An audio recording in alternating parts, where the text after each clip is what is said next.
L'AFSI du Sud francilien, par la volonté de sa coordinatrice, Madame Fourment, a inscrit la simulation en santé dans le projet pédagogique depuis 4 ans. Depuis cette date, on a initié des séances de pratiques simulées au regard des unités d'enseignement diverses et variées, et puis les unités intégratives. Et cette année, on a décidé d'innover dans la simulation en santé au regard de l'unité optionnelle.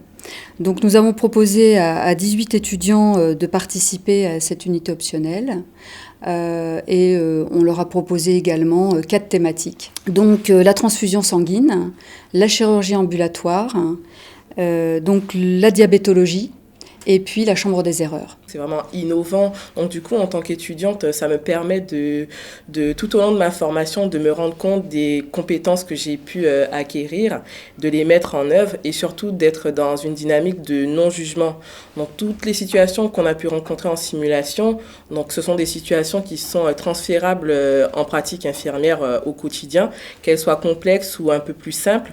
Donc ça nous permet vraiment de, si jamais on la rencontre, de faire appel à ce qu'on a vu, à nos connaissances, à nos compétences, à notre expérience et pouvoir justement améliorer nos pratiques au quotidien sur le terrain. On a souvent des formations très théoriques et la simulation en santé, même si ça se prête au jeu, à l'amusement, il y a quand même des objectifs spécifiques, il y a quand même un gros travail derrière, des objectifs pédagogiques qui sont vraiment prévus pour les étudiants. Donc c'est interactif, c'est captivant et puis étant donné que nous, étudiants, nous sommes acteurs, on arrive à apprendre autant, mais dans une dynamique différente.